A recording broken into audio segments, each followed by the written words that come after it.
안녕하세요. 저는 경기도 고양시에 거주하고 있는 30대 후반 여성입니다. 얼마 전 저희 친정엄마 집을 탐내던 시모와 한판하고 이혼했어요. 저야 이혼해도 아쉬울 거 하나도 없지만 그들은 다르죠. 저 없으면 개털되는 거 한순간이거든요.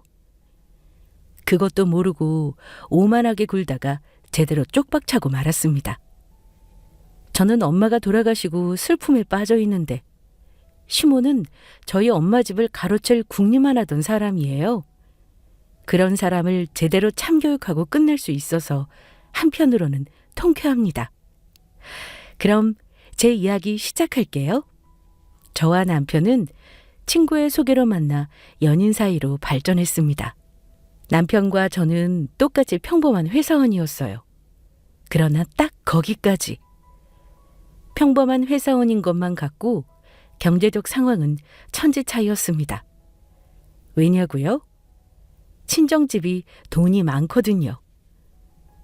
정확히 말하면 저희 엄마가요. 엄마는 제가 태어나기 전부터 주식을 하셨습니다. 엄마가 사들인 주식은 꼭 대박을 터뜨리거나 평타 정도는 하더군요. 그만큼 엄마는 안목이 좋았고 사고 팔 때의 기회를 잘 아는 분이셨습니다.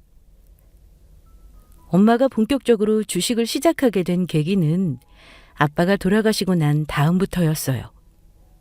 홀로 어린 딸을 키워야 했기에 막막하셨답니다. 버는 돈은 한정적인데 남부럽지 않게 키우고 싶으셨대요. 그래서 혼자 아등바등 노력하며 주식 공부를 하기 시작하신 거죠. 처음에는 많이 잃기도 했지만 그런 경험들이 쌓여서 나중에는 어마어마한 돈을 벌어들이셨습니다.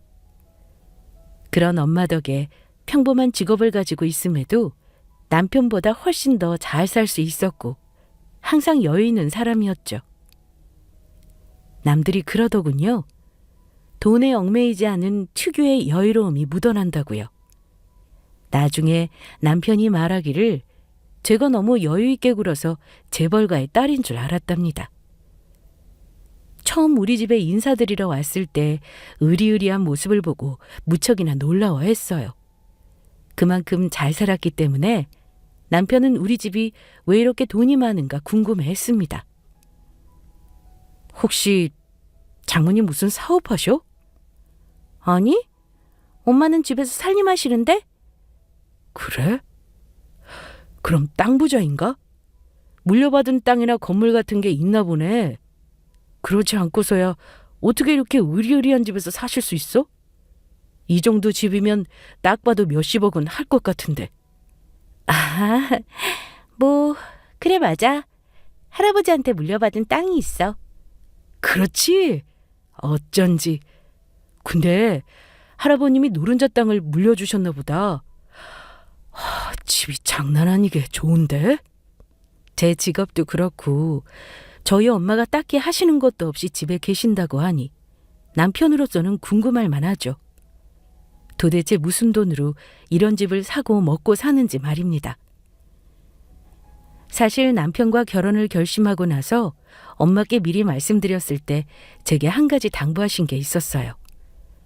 엄마가 주식해서 돈을 많이 벌게 되었다는 것을 절대로 말하지 말라고 하셨습니다. 왜? 그게 뭐 잘못된 것도 아니고 왜 말하면 안 되는데?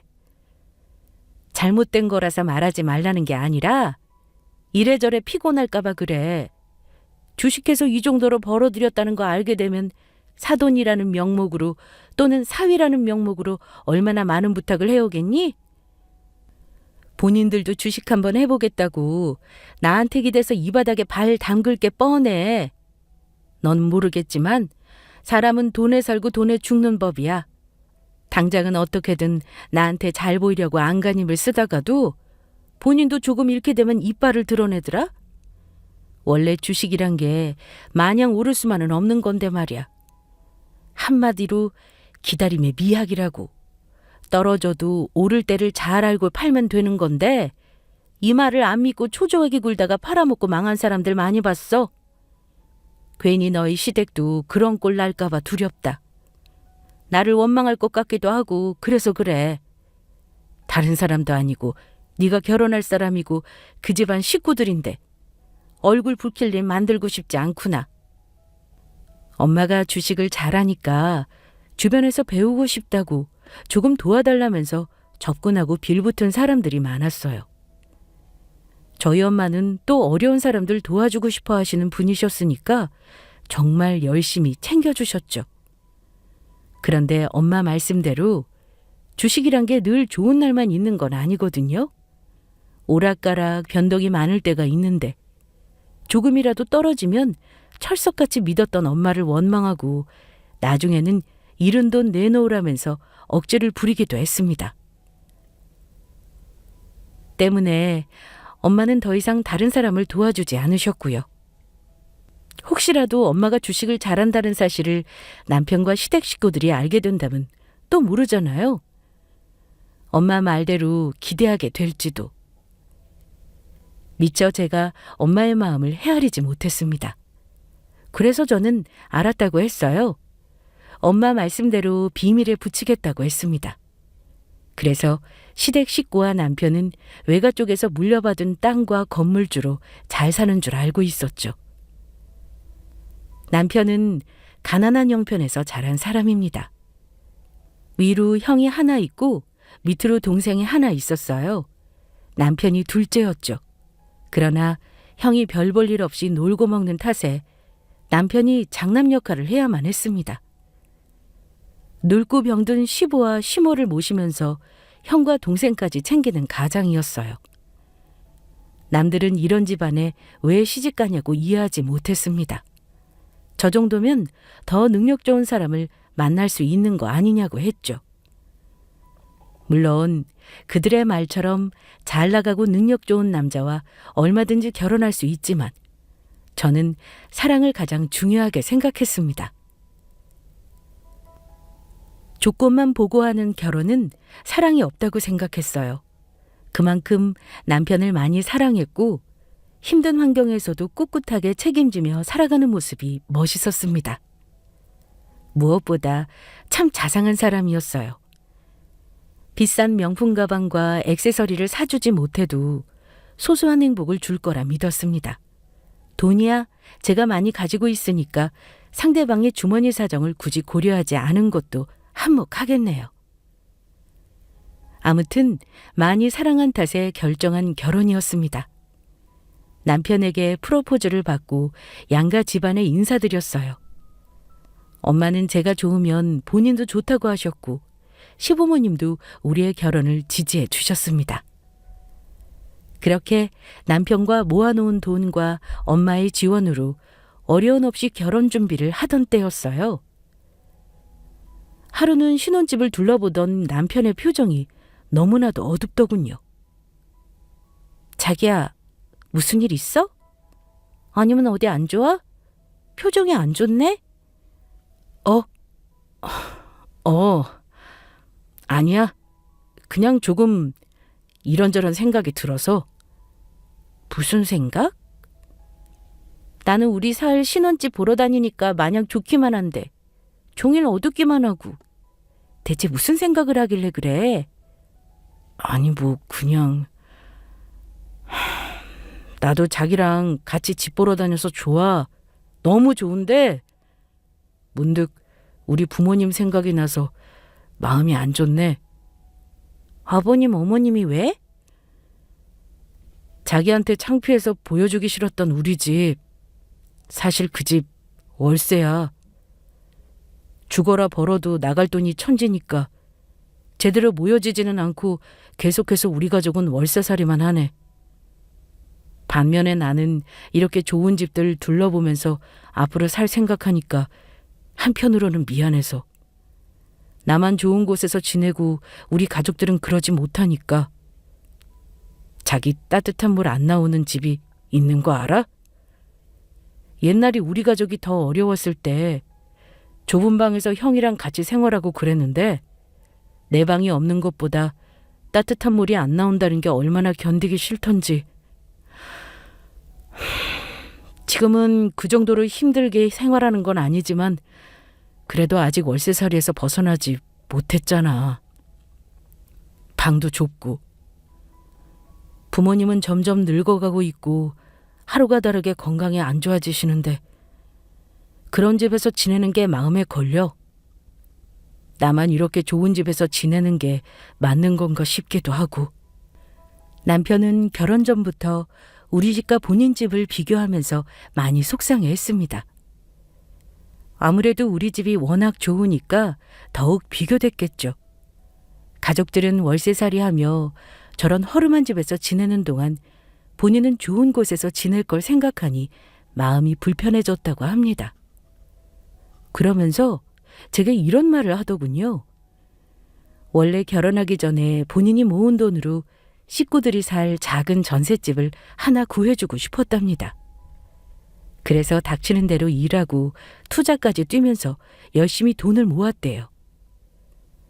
그런데 결혼 준비하면서 생각했던 것보다 돈이 많이 들어가니까 시댁 식구들이 살 전셋집을 구하기에는 부족했다고 합니다. 그래서 지금 다른 방법으로 열심히 돈을 굴리고 있다고 하더군요. 그게 무슨 소리야? 돈을 굴리고 있다고? 아니, 어떻게 해? 친한 친구가 주식 쪽으로 빠삭하거든. 진짜 확실한 정보라고 해서 그 친구 믿고 투자를 좀 했어. 뭐? 그러다 잘못되면 어쩌려고. 원래 친한 친구일수록 더욱 조심해야 하는 거야. 돈 거래 함부로 하면 안 되는 건데? 아니야, 확실하게 믿을 만한 친구야. 그 친구 덕에 내가 얼마나 많은 돈을 벌었는데 나한테 사기칠 놈 절대 아니야. 정말 확실한 거지? 그럼 친구 덕에 돈 많이 불려서 이렇게 결혼도 할 수 있게 된 건데 시간이 조금 더 있었더라면 전셋집 구할 돈까지 모을 수 있었을 텐데. 아무튼 우리 결혼할 때까지 내가 더 바짝 모아봐야지. 남자친구의 말을 듣고 정말 대단하다고 생각했습니다. 한편으로는 시댁 식구들의 가장이 되어 모든 걸 책임진다는 게 여자 입장에서는 부담스러울 수 있어요. 그러나 저는 경제적으로 여유가 있는 편이기 때문에 딱히 부담스럽지 않았습니다. 그저 모든 걸 책임지고 이끌어가는 남편이 참 멋지다고 생각했어요.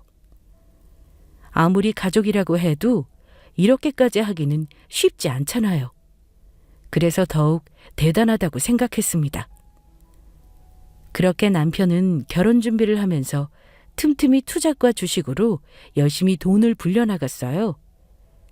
저는 저대로 정신없이 결혼 준비를 하고 있었죠. 그러던 어느 날이었어요. 자기야, 연락도 없이 갑자기 무슨 일이야? 왔으면 들어와서 엄마한테 인사드리지. 자기야. 뭐야, 자기 울어? 늦은 밤 연락도 없이 남편이 집 앞까지 찾아왔습니다. 그런데 남편의 모습이 심상치 않았어요. 뭐 안 좋은 일이라도 있었던 건지 저를 보자마자 펑펑 울면서 속상해했습니다. 은근히 술 냄새까지 풍겼고요. 저는 대체 왜 이러냐며 무슨 일로 이렇게까지 술까지 마시고 우냐고 물었어요. 그러자 남편이 그러더군요.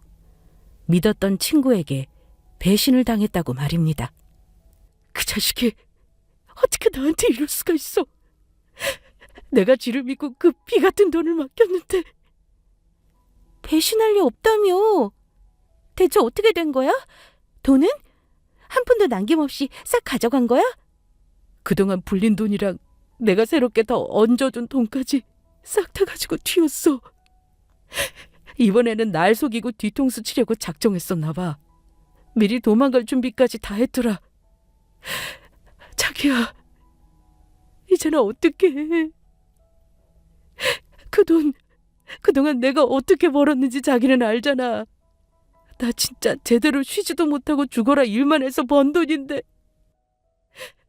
어떻게 친구라는 새끼가 내 뒤통수를 칠 수 있냐고. 배신한 친구를 찾아보려고 경찰에 신고까지 한 상태였지만 해외로 도망간 걸 알게 되었습니다. 국내에서도 꼭꼭 숨으면 찾는 데까지 시간이 걸리는 법인데 해외로 도망갔다면 못 찾는다고 봐야 했어요. 시간이 얼마나 걸릴지 모르고 나중에 찾았다고 한들 그 돈이 그대로 있다는 보장도 없었고요. 남편은 매일같이 술만 마시고 반자포자기한 상태로 살았습니다.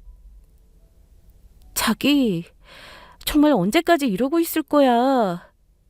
다 포기했어? 힘들겠지만 지나간 일은 묻어두고 새롭게 시작해야지. 우리 결혼 준비도 해야 하는데 언제까지 이렇게 술만 마실 거야? 이런다고 도망간 친구가 돌아오는 것도 아니잖아. 밥도 안 먹고 잠도 안 자고 술만 마시면 어쩌자고. 이러다 자기 몸 다 망가져. 나도 이런 나 자신이 너무도 싫어. 그런데 어떡해. 술이라도 안 마시면 버틸 수가 없는데. 잠도 안 오고 음식도 안 넘어가. 쉬지도 못하고 죽어라 이래서 마련한 돈이야. 내가 그 돈 벌려고 얼마나 개같이 고생했는데. 자기도 알잖아. 내가 어떻게 살았는지. 나 너무 허무해. 결국 이렇게 될 걸 그동안 뭐하라 죽을 듯이 살았을까. 친구의 배신으로 남편은 많이 힘들어했습니다. 고생해서 번 돈을 한순간에 잃은 것도 서러운데 믿었던 친구한테까지 이용당했다는 생각에 괴로워했어요. 그 모습을 옆에서 지켜보는 제 마음까지도 안 좋더군요. 남편이 너무 안쓰럽고 불쌍하기만 했습니다. 가족을 위해 희생한 대가가 이거라니 너무 안타깝더라고요. 이러다 사람 하나 성장 치를까 걱정도 됐고요. 그래서 제 나름대로 어떻게 하면 이 상황을 해결할 수 있을까 고민이 되더군요. 그러다 긴 고민 끝에 남편에게 조심스레 말을 건넸습니다. 내가 도와줄 수 있으니 힘들면 기대도 된다고요. 남편이 자존심 상해서 더욱 비참해할까 봐 망설여지기는 했지만 그래도 축 처져서 희망 한 줄기 없이 살아가는 모습을 보는 게 너무 괴로웠어요. 자기야, 있잖아. 도움이 필요하면 어려워하지 말고 나한테 말해줬으면 좋겠어. 그게 무슨 뜻이야? 어떻게 받아들일지는 모르겠지만 자기만 괜찮다면 내가 도와주고 싶다는 뜻이야. 그리 큰 집은 어려울 것 같고 어머님 아버님하고 아가씨 둘 지낼 수 있는 적당한 곳으로 마련할 수 있을 것 같아. 이왕이면 전셋집 말고 자가로 마련해드리는 건 어때? 결혼준비금 제외하고 제가 가진 돈으로 남편을 도와주고 싶다고 했습니다. 남편은 너무 큰 돈인데 정말 도와줄 수 있냐고 물었고 저는 그렇다고 대답했어요. 그러자 남편은 자존심 상할 게 뭐 있냐며 먼저 손을 내밀어줘서 고맙다고 목 놓아 울었습니다. 그러면서 그냥 받기는 그렇고 결혼해서 매달 얼마씩 갚겠다고 했어요.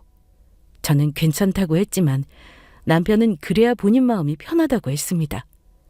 한두 푼도 아니고 그리 큰 돈을 본인만 믿고 주는 건데 당연히 이 정도 약속은 해야 하는 거 아니냐고 했어요.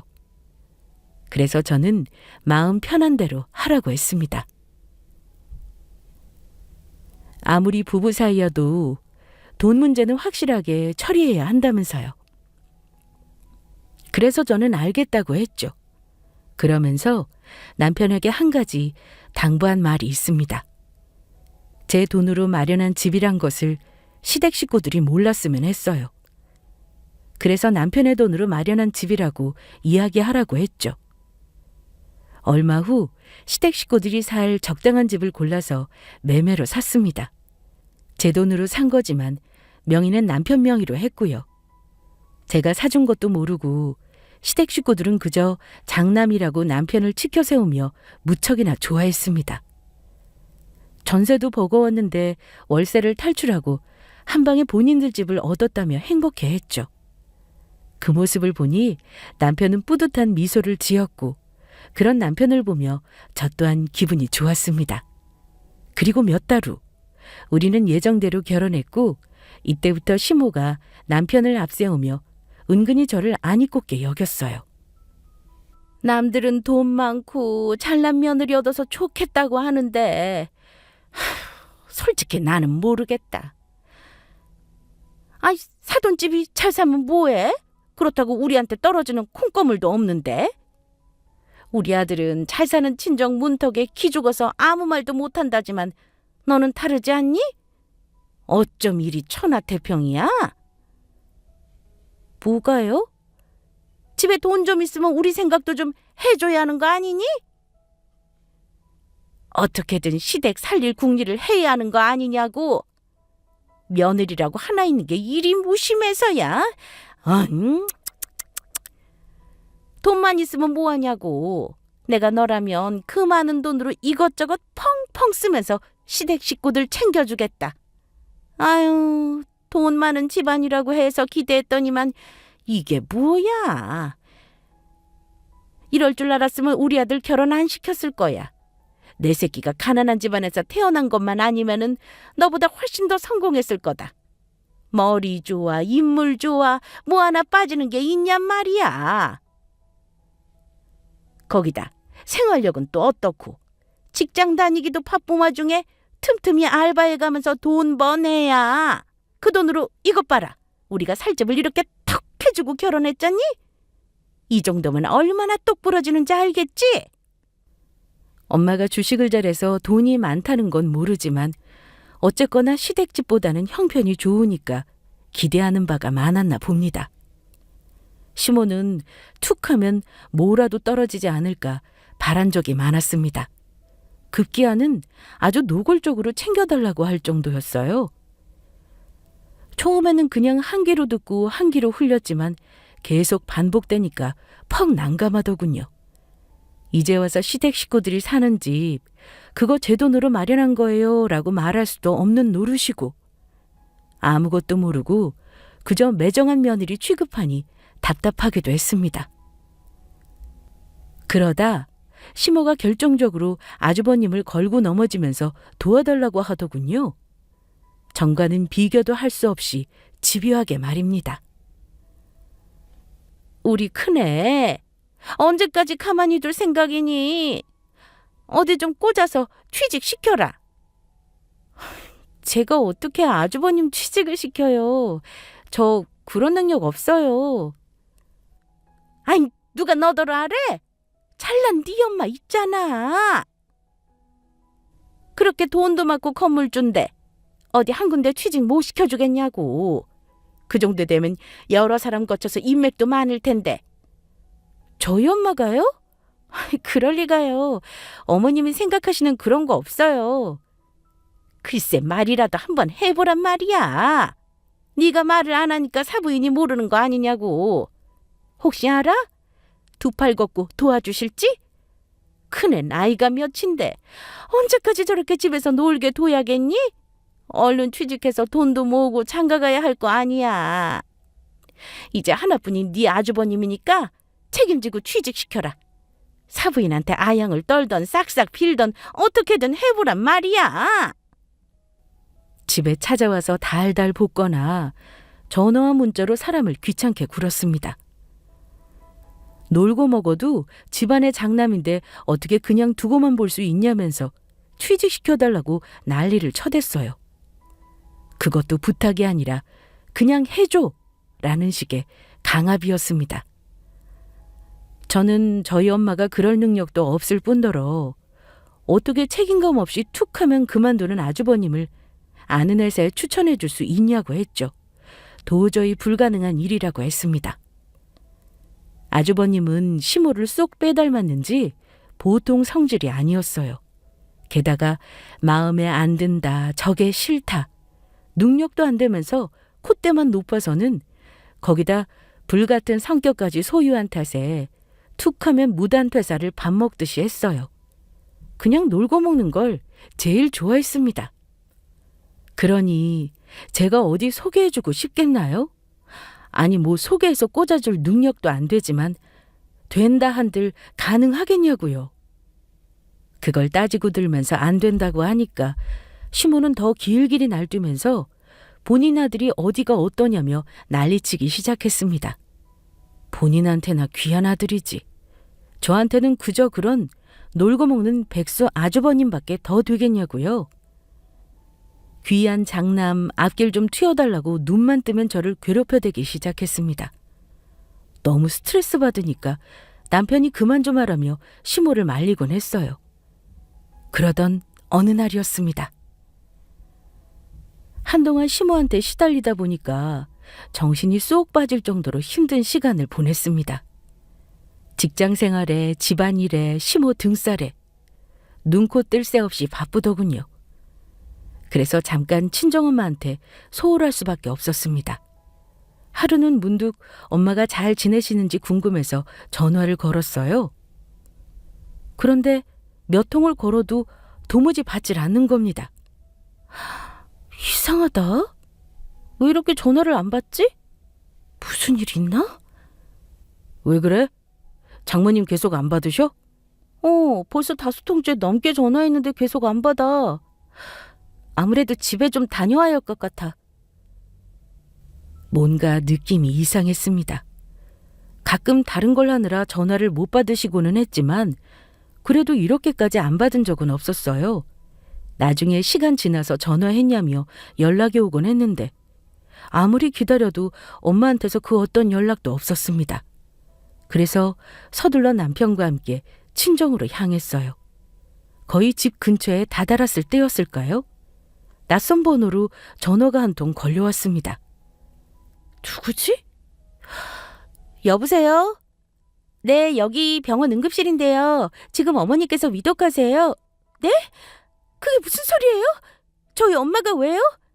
자세한 건 오시면 말씀드릴게요. 우선 얼른 병원으로 오세요. 난데없이 걸려온 병원 전화에 마음이 덜컥 내려앉는 듯 했습니다. 남편한테 울고불고 어서 병원으로 가자고 했어요. 남편은 갑자기 그게 무슨 소리냐며 저처럼 당황스러워 하더군요. 제 울음에 심각한 상황임을 인지하고 급히 차를 돌렸습니다. 가는 내내 무슨 정신이었는지 기억이 안 나요. 그저 아무 일도 없기를. 별일 아니기만을 간절히 빌고 또 빌었습니다.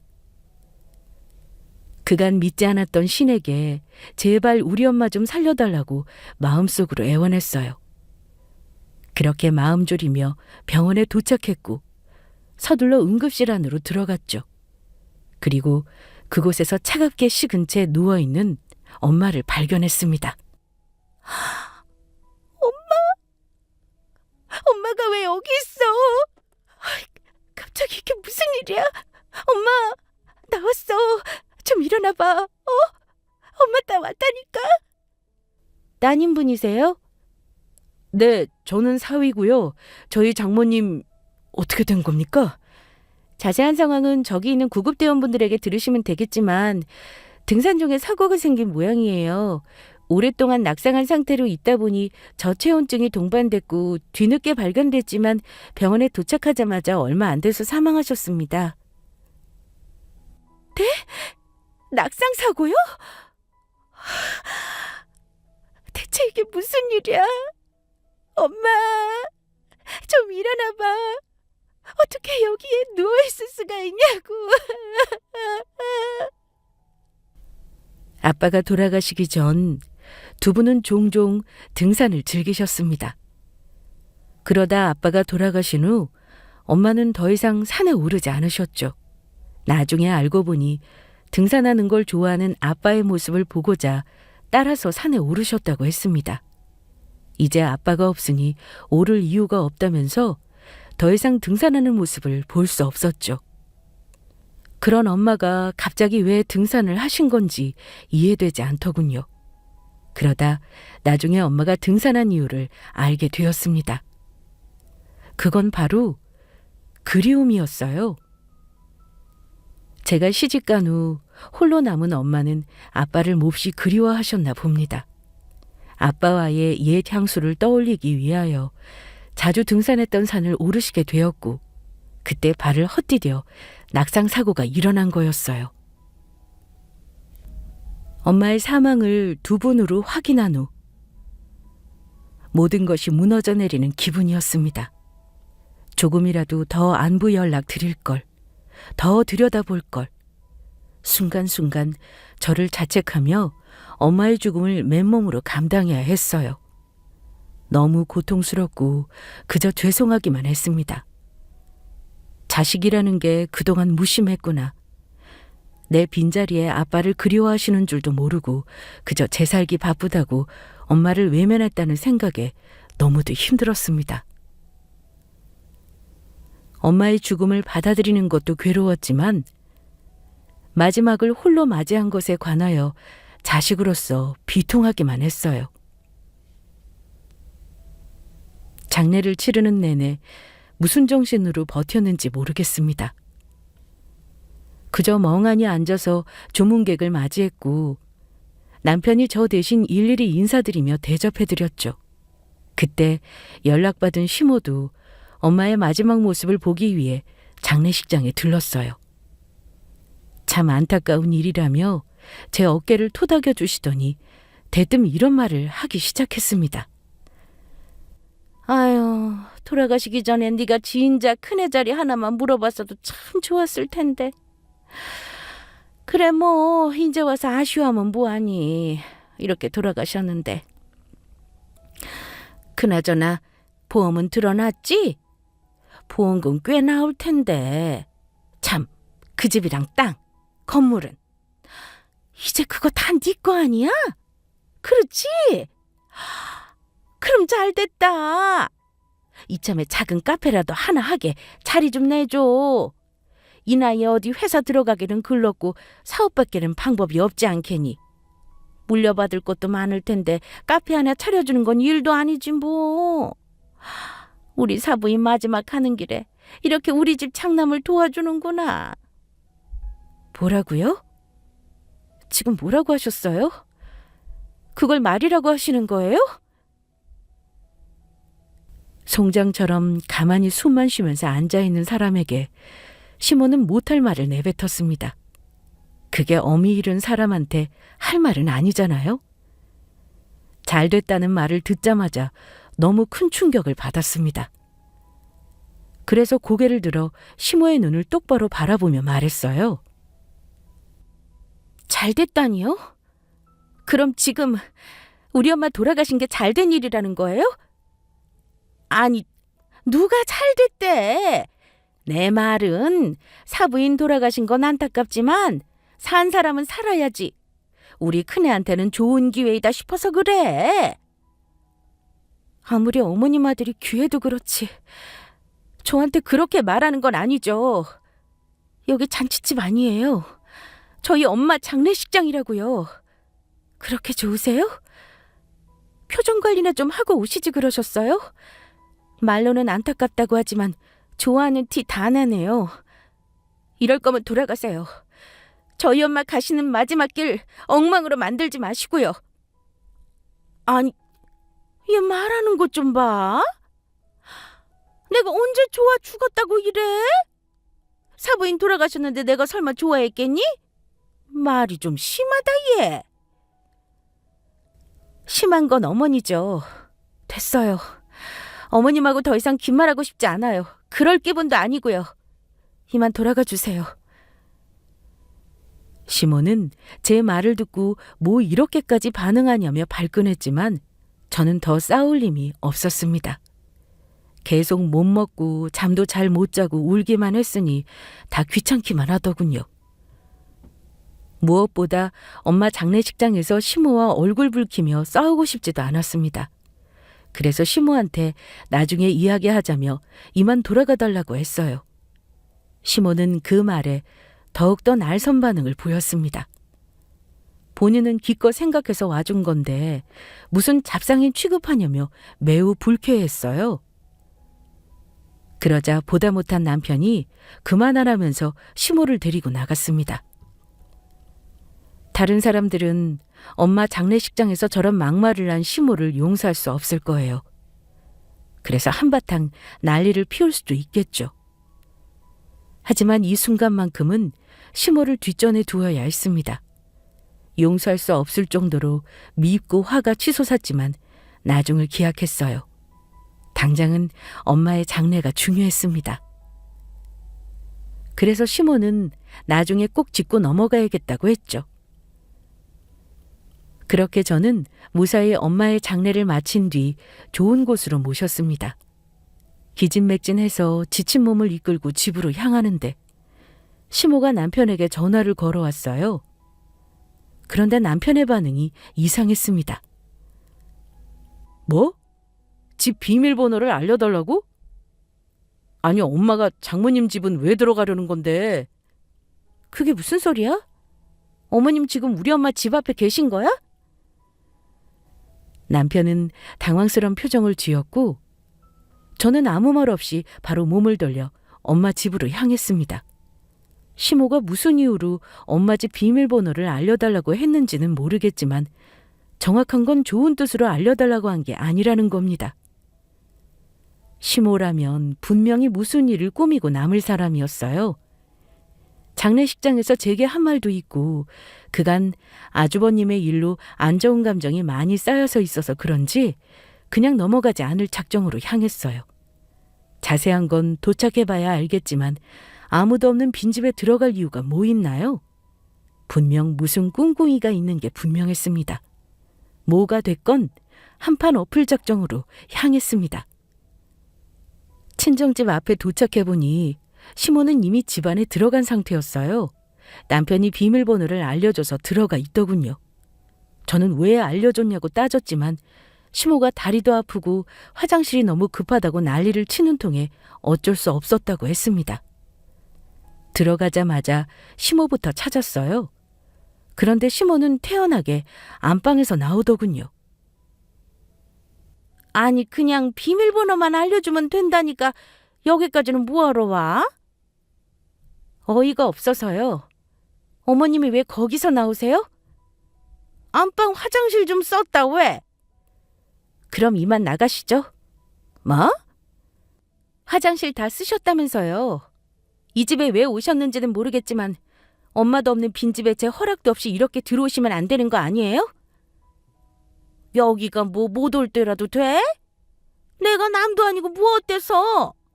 장례식장에서도 그러더니 너 나한테 너무 못되게 구는구나. 난 네 시어머니야. 어디서 시어미를 막대하려 들어? 막대하는 게 아니라 마땅히 해야 할 말 하는 거예요.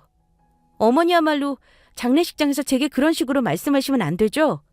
그때는 장례식장에서 소란 피우고 싶지 않아서 더 따져도 될 걸 안 따지고 꾹 참았어요. 그런데 오늘은 도저히 안 되겠네요. 안 그래도 이 부분 짚고 넘어가야겠다 싶었는데 잘 됐어요. 돌아가신 저희 어머니께 사과하세요. 내가 뭘 사과를 해? 돌아가신 분께 잘 됐다느니 그런 막말을 했잖아요. 아이, 그때도 말했잖아. 그건 그런 뜻으로 한 게 아니라고. 얘가 왜 이렇게 말꼬리를 자꾸 늘어져? 너 지금 네 어미 잃은 거 나한테 분풀이 하냐? 아주 보자 하니까 시험이 무서운 줄도 모르고 어디 감히 따지고 들어? 기껏 마음 써서 가준 사람한테 이렇게 나오는 게 아니지.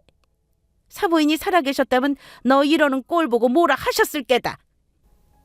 장례식장에서의 일을 따지고 들었더니 시모는 지지 않고 성질을 냈습니다. 본인이 뭘 그렇게 잘못했냐면서 못할 말 한 것도 아닌데 사람을 이상하게 몰아간다고 난리를 쳐댔어요. 저도 참지 않고 더 발끈해서 말하려고 하는데 옆에서 잠자코 듣고 있던 남편이 그만하라며 우리 둘을 말렸습니다. 상당한 상태에서 서로 싸워봤자 좋을 게 뭐 있냐면서요. 그만하고 이만 집으로 돌아가자고 했죠. 마음 같아서는 시모한테 끝까지 따지고 싶었지만 그럴 기운이 없었습니다. 며칠 동안 제대로 잠도 못 자고 못 먹은 상태니 그냥 누워서 푹 쉬고 싶은 마음이 간절했어요. 그래서 나중을 기약하며 돌아가려고 했죠. 그래서 이만 시모한테 돌아가자고 말하려다 거실 한편에 있는 짐가방 여러 개를 발견했습니다. 대체 저 짐가방은 뭘까? 그리고 여긴 왜 온 걸까? 궁금해서 그것만 확인하고 가야겠다 싶어서 시모에게 물어봤습니다. 그러자 믿지 못할 소리를 해대기 시작했어요. 할 말이 많지만 더 싸울 힘도 없네요. 그만하죠. 그리고 저 짐가방은 다 뭐예요? 저 많은 짐가방을 들고 엄마 집에는 왜 오신 건데요? 여기서 살려고 왔지? 네? 아니, 생각해봐라. 사부인 돌아가셨는데 앞으로 이 집 주인 없이 비어있을 거 아니니? 이렇게 좋은 집을 그냥 놀리기 아깝잖아. 그래서 우리가 들어와서 살면 딱일 것 같더라고. 지금 우리가 사는 집은 큰애 주기로 했다. 벌어놓은 거 하나도 없는데 집이라도 한 채 가지고 있으면 선자리가 좀 들어오지 않겠니?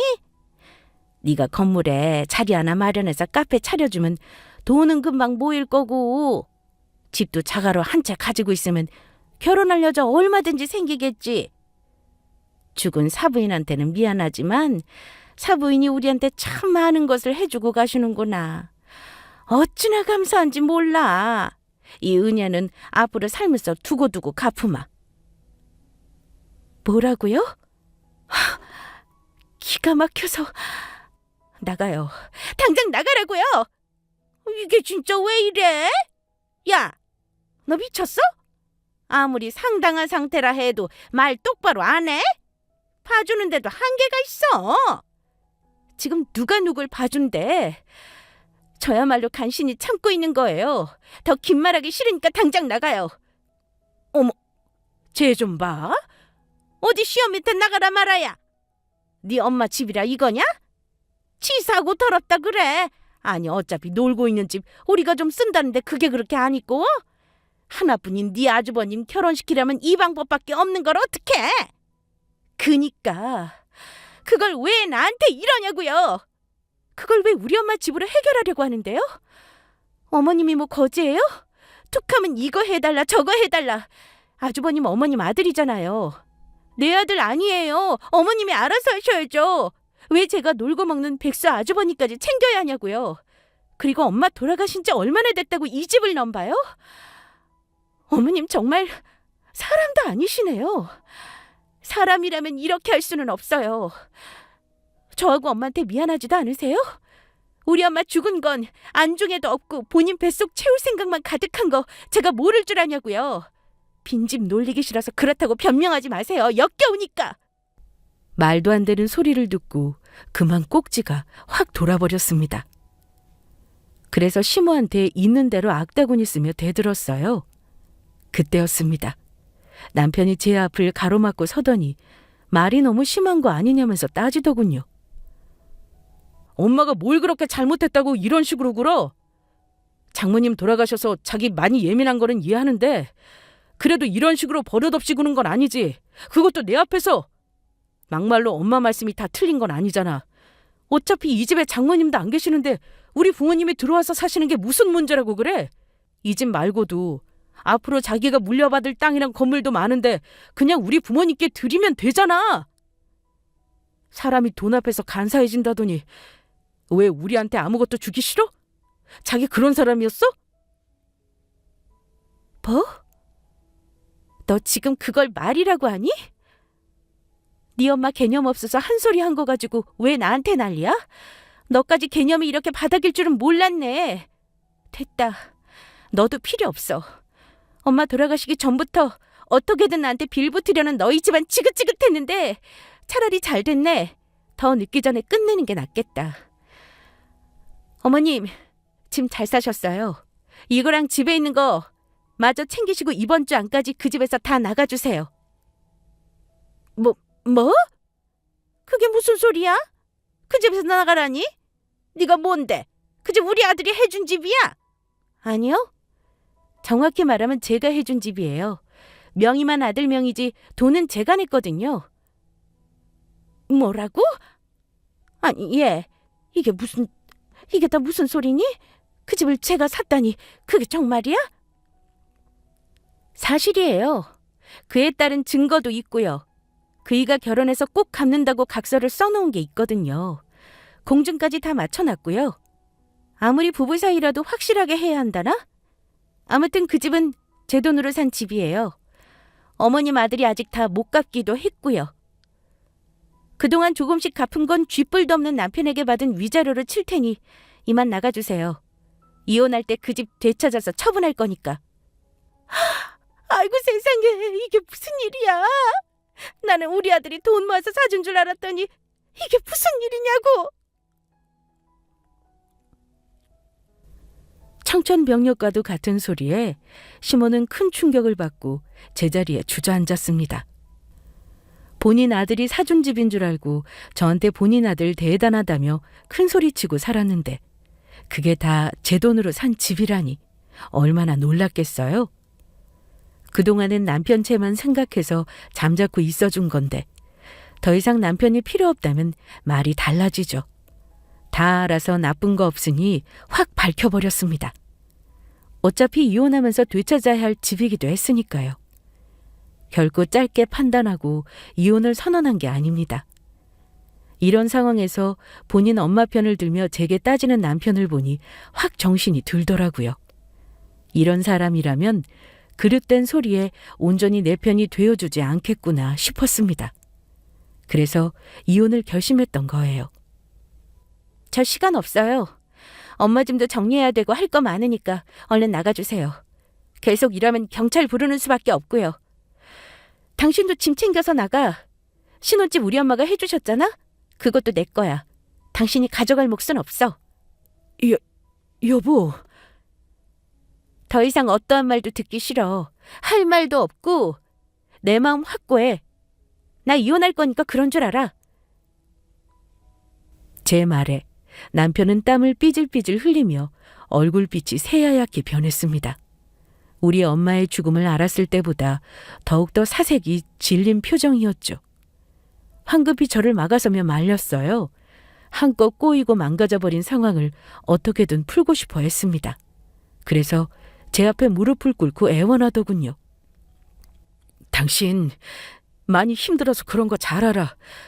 이럴수록 내가 더 세심하게 챙겼어야 하는데 정말 미안해. 아까 많이 서운했지? 그런데 자기도 알잖아. 진심 아니었단 거. 난 그저 상황을 중재하고 싶었던 것 뿐이야. 자기한테 서운하거나 마음 상한 거 정말 하나도 없었어. 정말이야. 장모님 돌아가시고 이제 자기 혼자인데 왜 이렇게 이유는 무슨... 이럴 때일수록 내가 더 자기 옆에 있어야지. 안 그래? 그런다고 내 마음이 돌아설 것 같니? 틀렸어. 난 이혼할 거야. 왜냐하면 당신은 있으나 마나한 사람이란 걸 다 들켜버렸거든. 더군다나 우리 엄마가 고생해서 번 돈, 조금이라도 당신 가족을 위해서 사용하고 싶지 않아. 당신도 포함이고. 그러니 이혼해. 버틴다면 소송 걸 거야. 확고한 제 태도에 망했다는 듯 절망한 표정을 지었습니다. 이날 시모와 남편은 한껏 기가 죽은 채 제 눈치를 보며 돌아갔어요.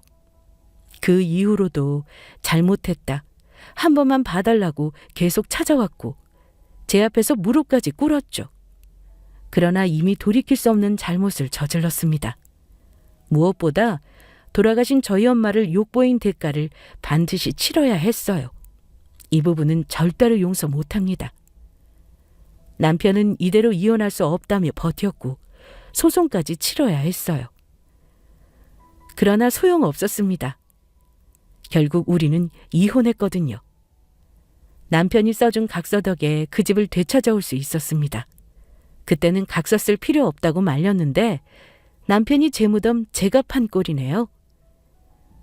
그동안 시모 등살에 힘들 때마다 든든한 울타리 한번 해준 적 없던 남편이었지만 각서 써준 건 참 잘한 짓이다 싶어요.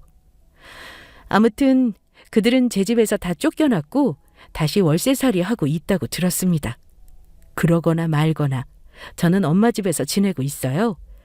큰 집에 혼자 있는 생활이 적적하기는 하지만 곳곳에 엄마의 흔적이 있어서 위안 삼으며 추억을 곱씹고 있습니다.